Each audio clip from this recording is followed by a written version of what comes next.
ঠিক আছে যাবো, তুমি তাড়াতাড়ি বিক্রি করে ফিরে আসবে আর আমি ততক্ষণে নদী থেকে চান করে জল নিয়ে আসবো। ঠিক আছে মোহিনী, ঠিক আছে মোহিনী, তাহলে আমি আসি।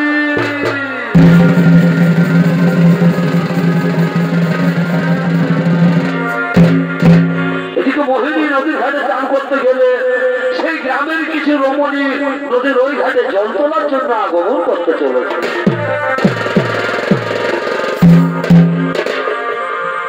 এগো নদী পারে বিহার হে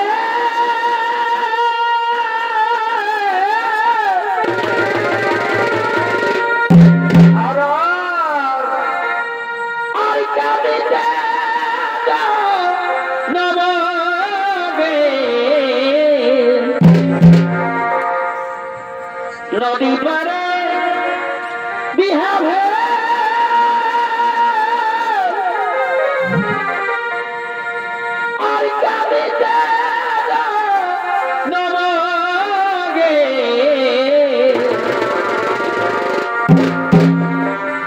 কেনে কেটে করে যাওয়াই যায় কেনা কেনা গো এগো কেনে কেটে করে যাওয়াই যায়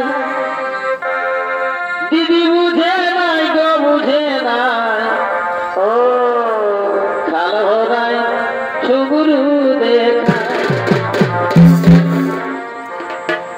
দিদি বুঝে নাই গো বুঝে নাই খাল হরাই সুগুরু দেখা।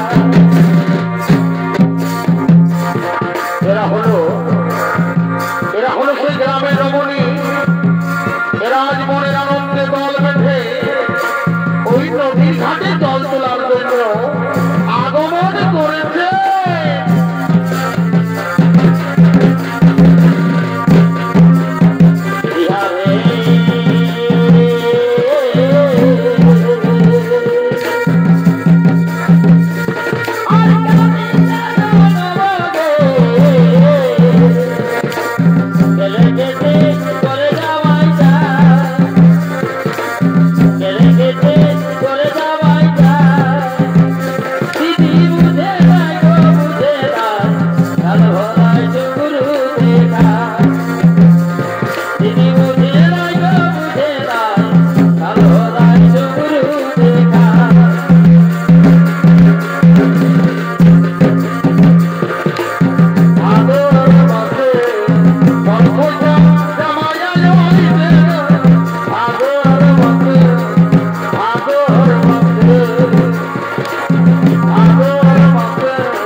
জল তুলতে আসি।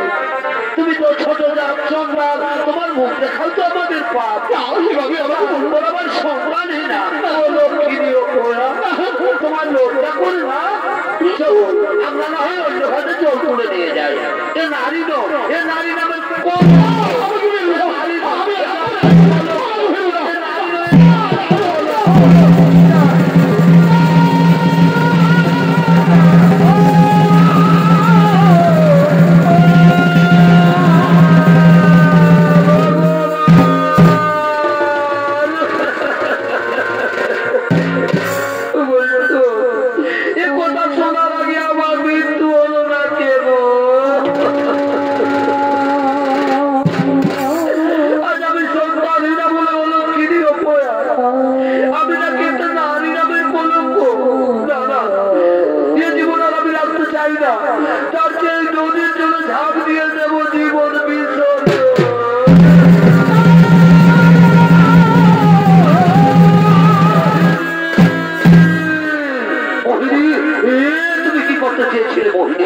তুমি কি করতে চেয়েছিলে?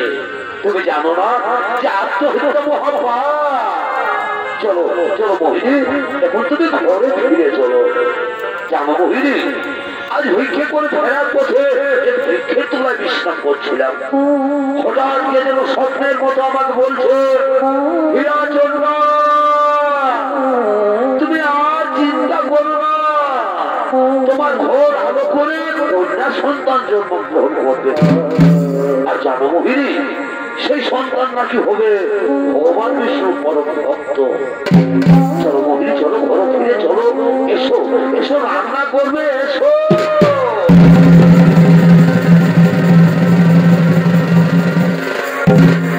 অপরদিকে স্বর্গরাজ্যের সমস্ত দেবগণ ছুটে চলেছেন মর্ত লোকের দিকে।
ভগবান বিষ্ণু সেই রম্ভাকে হীরাচন্দ্রের স্ত্রী মোহিনীর গর্ভে জন্ম দিতে চলেছে।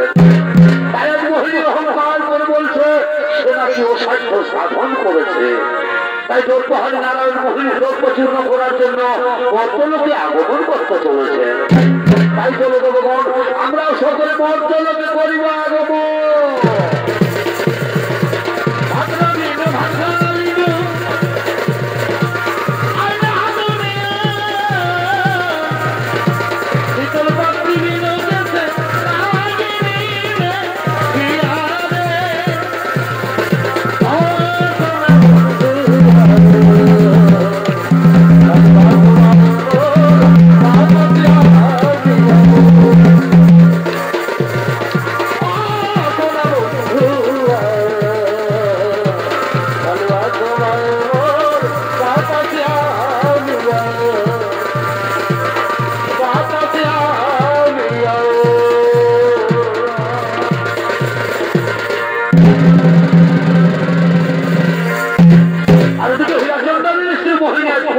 গর্ভবতী, তাই মনের আনন্দে অহংকার করতে করতে নিজের কুটিরের দিকে আগমন করতে চলেছে।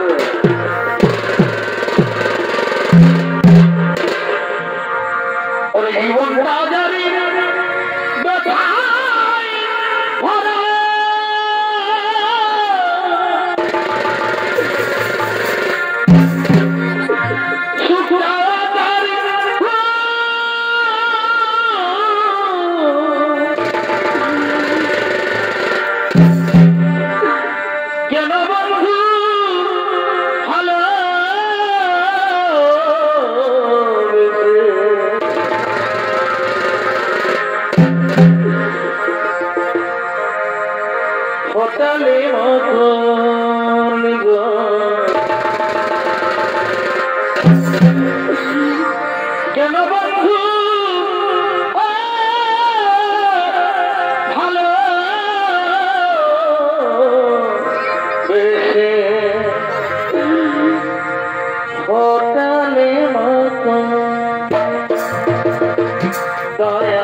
আমার মুখ দেখলে লোকের পাপ হলো ভদ্রলোকের বউরা। এবার আমি নাকি সন্তানহীনা, এবার আমি পূর্ণ গর্ভবতী, এবার আমি অসাধ্য সাধন করেছি, যার জন্য ভগবান আমার গর্ভে সন্তান দিতে বাধ্য হয়েছে। এবার আমি দেখবো পৃথিবীর কোন শক্তি আমাকে মা হতে আটকাতে পারে। মোহিনী, মোহিনী, তুমি সন্তান জন্ম না দেওয়ার আগে তোমার এত অহংকার, এ তো বলবো তুমি সন্তানের মা হবে ঠিক, তুমি সন্তানের জন্ম দেবে তাও ঠিক, কিন্তু আমি তোমাকে অভিশাপ দিয়ে যাচ্ছি। তোমার সন্তান পৃথিবীর আলো দেখবে ঠিকই, কিন্তু তুমি তার মুখ দর্শন করতে পারবে না।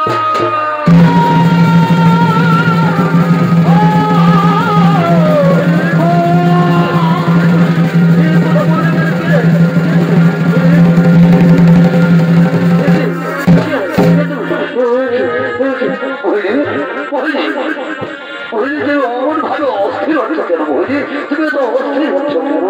তুমি তো অস্থির হো না মোহিনী, তুমি তো অস্থির হো না। তোমার কিছু হয়েছে মোহিনী? তোমার তো কিছু হয়নি। আমার কিছু হয়নি গো, আমার কিছু হয়নি, কিন্তু আমার শরীরটা খুবই ক্লান্ত ক্লান্ত লাগছে স্বামী। আজ আমি কিছু খাইনি গো। যাও না স্বামী, আমার জন্য গ্রাম থেকে ভিক্ষে করে কিছু খাবার নিয়ে এসো না গো। ঠিক আছে মোহিনী, ঠিক আছে, তুমি কুটিরে বিশ্রাম করো, আমি এখনই তোমার জন্য খাবার নিয়ে আসছি। ঠিক আছে স্বামী, যাবো, তুমি যেন তাড়াতাড়ি ফিরে এসো। ঠিক আছে মোহিনী, তুমি বিশ্রাম করো। মোহিনী, মোহিনী, তাহলে আমি আসি। তুমি যেন তাড়াতাড়ি ফিরে এসো।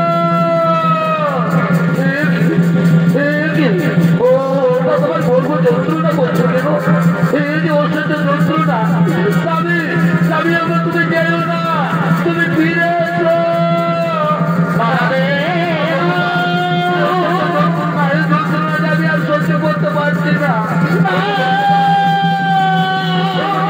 তুমি আমার বলবেন সন্তানকে রক্ষা করো ঠাকুর, সন্তানকে রক্ষা করো।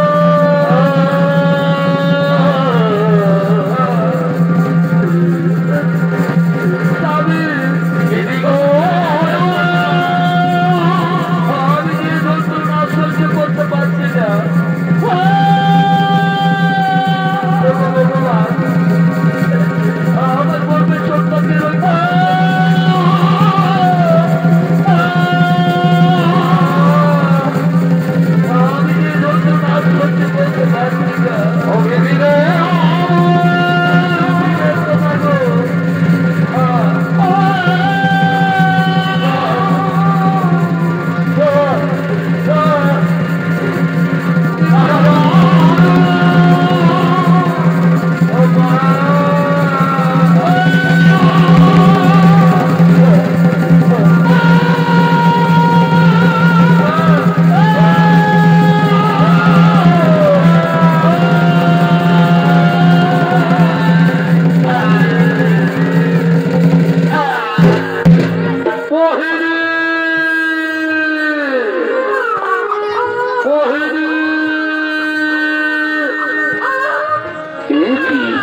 কান্নার আওয়াজ ভেসে আসছে।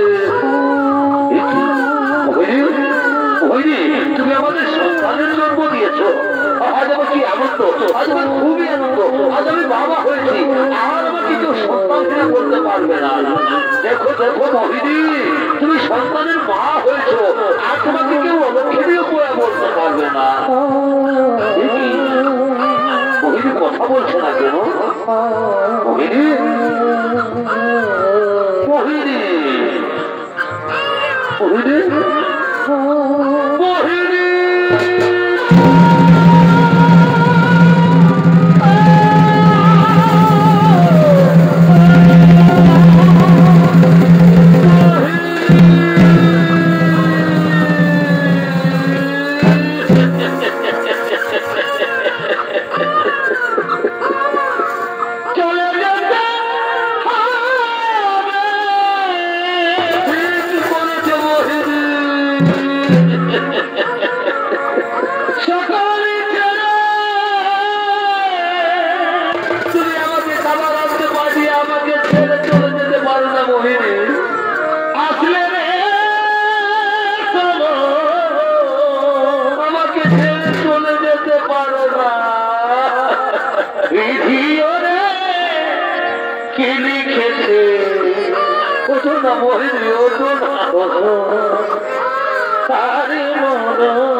তুমি যে বলেছিলে আমি তিন কিছু খাবো, আরে মন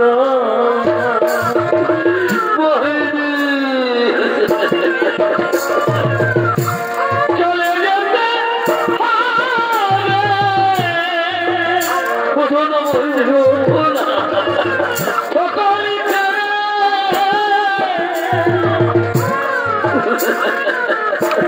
আসলে রে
তুমি আমাকে ছেড়ে চলে গেলে মোহিনী, এই পৃথিবী ছেড়ে চলে গেলে এরপর তোমার স্থান হবে ওই শ্মশান ঘাটে। চলো মোহিনী, চলো তোমাকে ওই শ্মশান ঘাটে পৌঁছে দিই।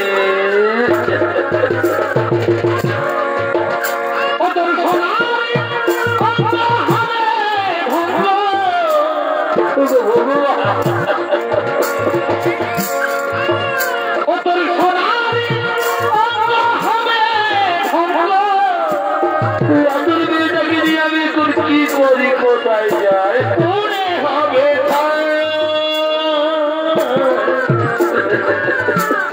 মেলা কাছে যাবে উড়ে। চলো কয়লা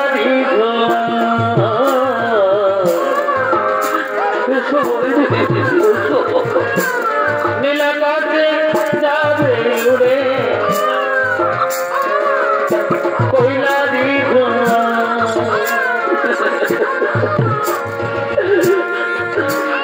তোর হাতি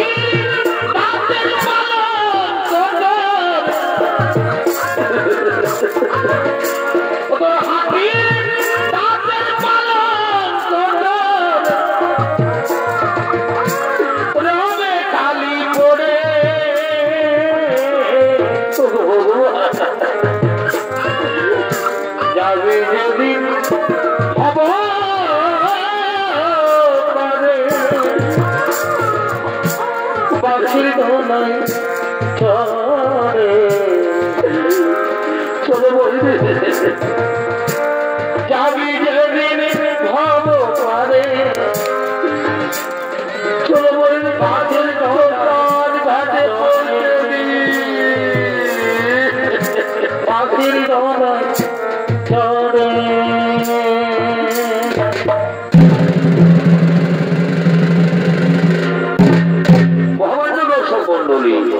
তাই হীরাচন্দন তার স্ত্রীর সৎকার্য শেষ করে তার কন্যা সন্তানের নাম রাখলেন শবরী। শবরীকে নিয়ে হীরাচন্দন খুবই দুঃখিত।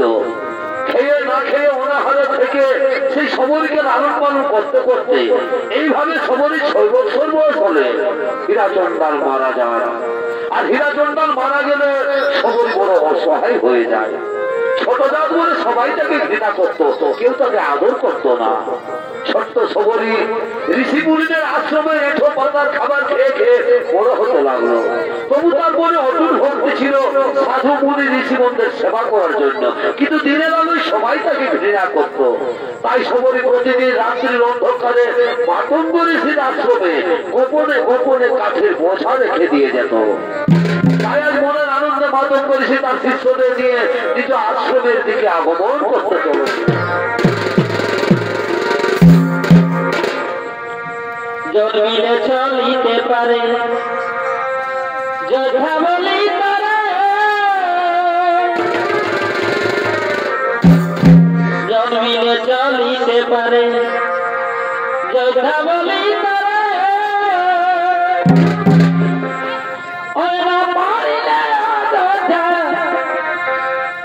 এইরা পারিলে যোদ্ধা জানে সংসারে মনি বলে লিখেছে বেদের গোচরে, হে মনি বলে লিখেছে বেদের গোচরে। জমিলে চলিতে পারে যোদ্ধা বলি তারা,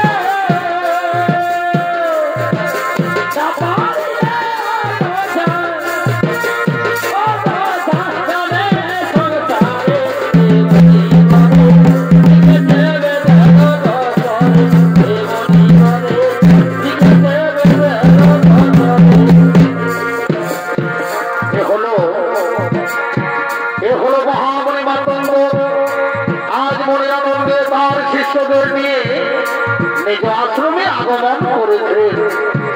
আর মহামণি মাতঙ্গের ভূমিকায় নৃত্য পরিবেশন করবেন আমাদের চিরহাত নিত্যানন্দ সঙ্গীত নাট্যের পরিচালক ওস্তাদ জগন্নাথ সিং।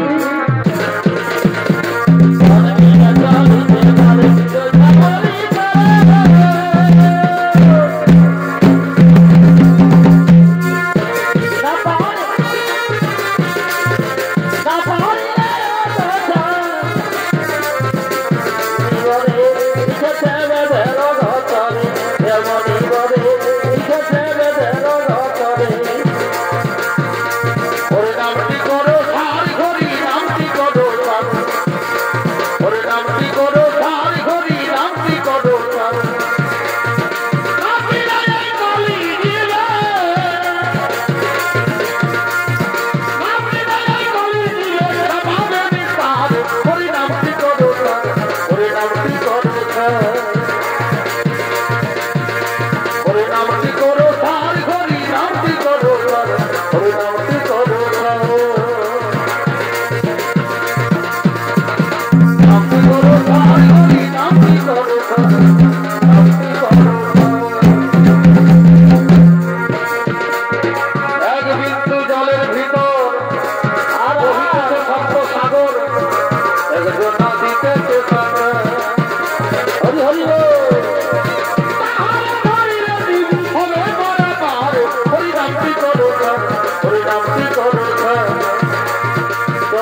সমস্ত মনে ঋষিব প্রণাম তব চরণে গুরুদেব, প্রণাম চরণে তব।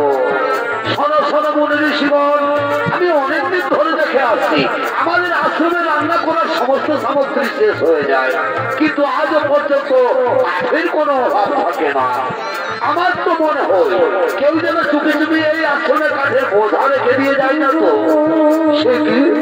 সে কি গুরুদেব, কে হতে পারে সে মহান ব্যক্তি? সেটাই হোক না কেন, আজকে রাত্রে গভীর রাত্রে তোমরা অত্যন্ত প্রহরী থেকে হাতে রাতে তাকে ধরতে হবে কে সেই মহান ব্যক্তি। ঠিক আছে গুরুদেব, আপনার আদেশ আমরা অক্ষরে অক্ষরে পালন করবো। ঠিক আছে, আমি চললাম এখন স্বয়ং কুটিরে।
ঋষির আশ্রমে গভীর রাত্রে প্রবেশ করেছে। তাই কাঁদতে কাঁদতে ঠাকুরকে বলবে, ভগবান ঠাকুর, আমি ছোট রাত বলে সবাই আমাকে ঘৃণা করে, তাই প্রতিদিন রাতের অন্ধকারে মুনি ঋষিদের আশ্রমে কাঠের বোঝা রেখে দিয়ে যায়, যাতে কাঠের অভাবে মুনি ঋষিদের অনাহারে না। ভগবান, এর জন্য ছোট রাত খবরকে ক্ষমা করে দিও প্রভু, এর জন্য ছোট রাত খবরকে ক্ষমা করে দিও।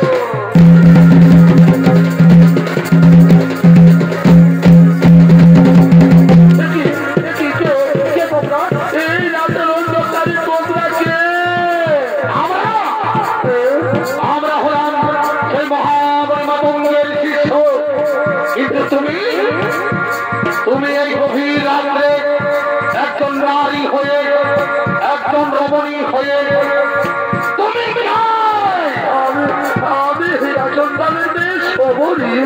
ও হীরাচন্দালের মেয়ে সবরী? তাহলে তুই সেই হীরাচন্দালের মেয়ে, তুমি ছোট যাও সেই হীরাচন্দালের মেয়ে সবরী যাও। মনে ঋষি বল, আমি তো কিছু অপরাধ করিনি। অপরাধ করি?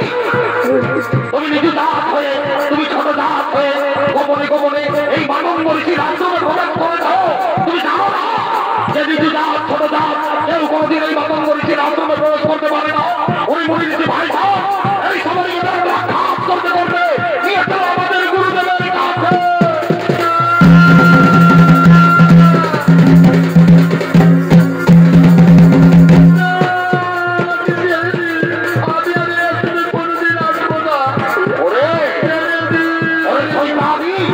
তুই জানিস না আমরা কত কঠোর পরিশ্রম করে, কত তপস্যা করে ভগবানের জন্য আমরা দিন রাত পরিশ্রম করে যাই, আর তুই নিজে দাঁত হয়ে ছোট দাঁত হয়ে আমাদের সমস্ত মনি ঋষিদের বন্ধ করতে চেয়েছিলি। ওই মনি ঋষি ভাই সাহেব এই সবাইকে আজ আমরা মাটি চাই।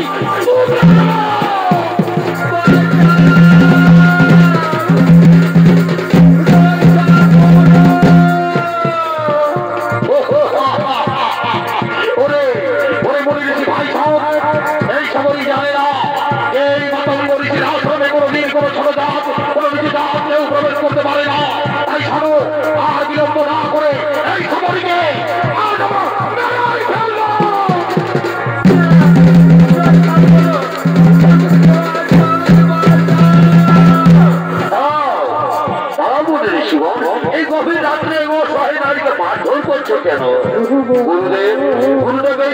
গুরুদেব এই ছোটদার খবরই আমাদের আশ্রমে প্রতিদিন চুপি চুপি কাঠের বোঝা রেখে দিয়ে যায়।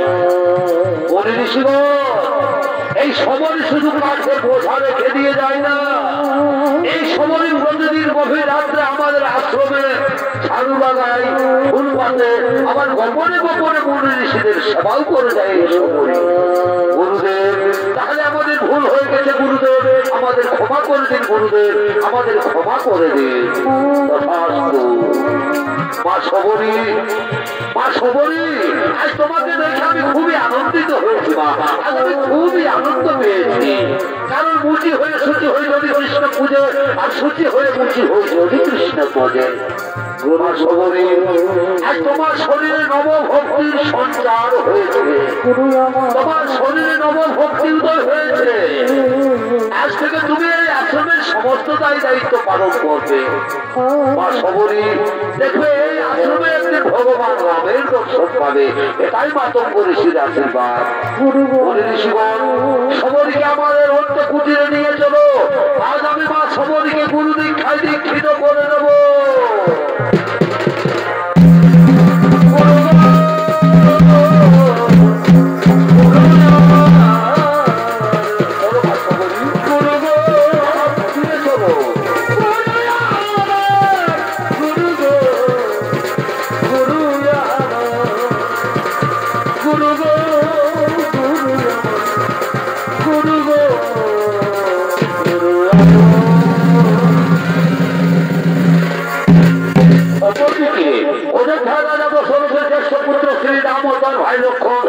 সীতাদেবীকে খুঁজতে খুঁজতে গোপা সরোবরের দিকে আগমন করতে চলেছে।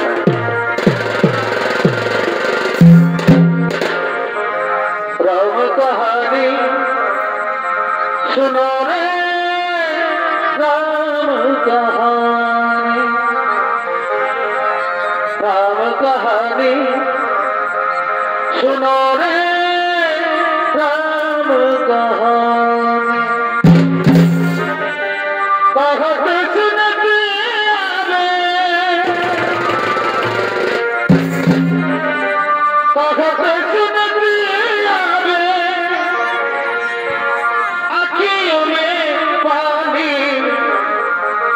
राम कहानी सुनो रे, राम कहानी,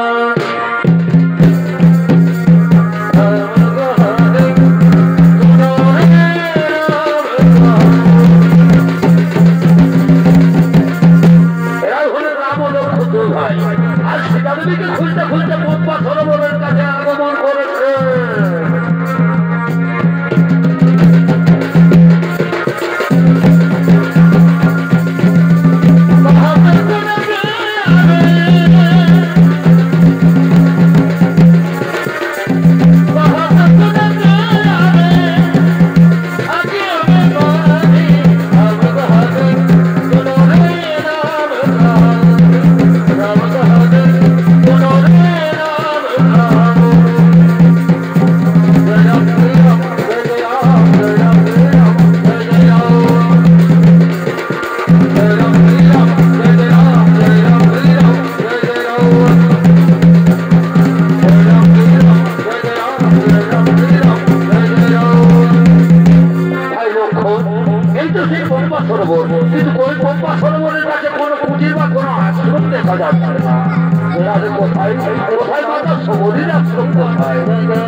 চলো চলো দাদা, ওই আশ্রমে চলো।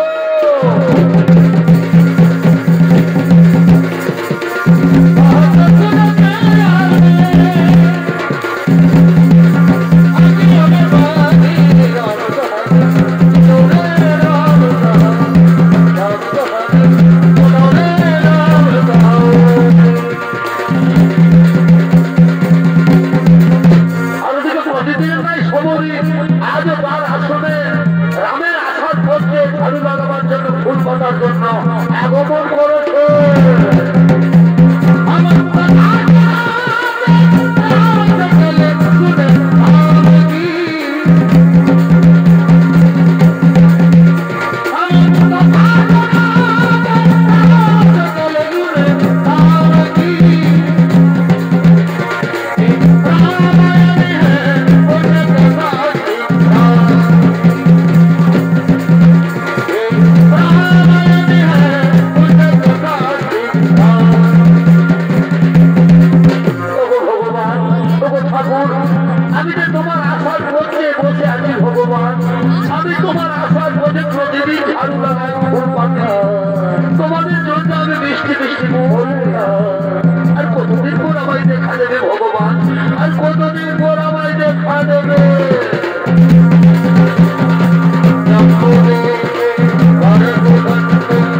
কি করছে মাতা খবরই পরিচয় নেই।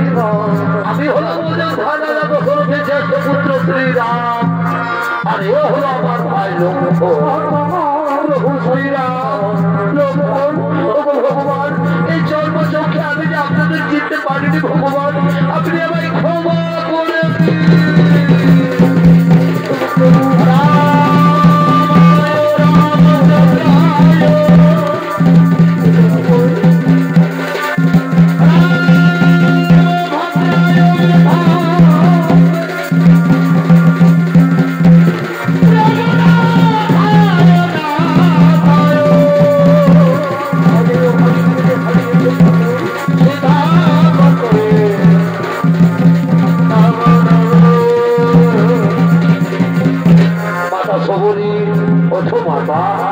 তোমাকে দেখে মনে হচ্ছে আমরা যেন মাতা কৌশল্যার কাছে দাঁড়িয়ে রয়েছি।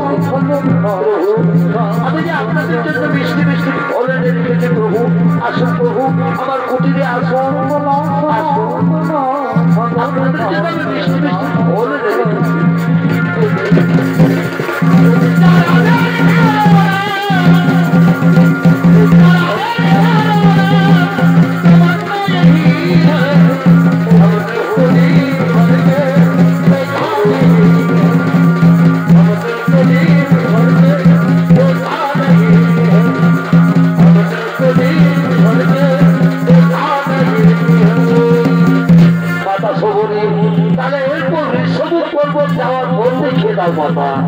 প্রভু এই পম্পা সরোবর থেকে পূর্ব দিকে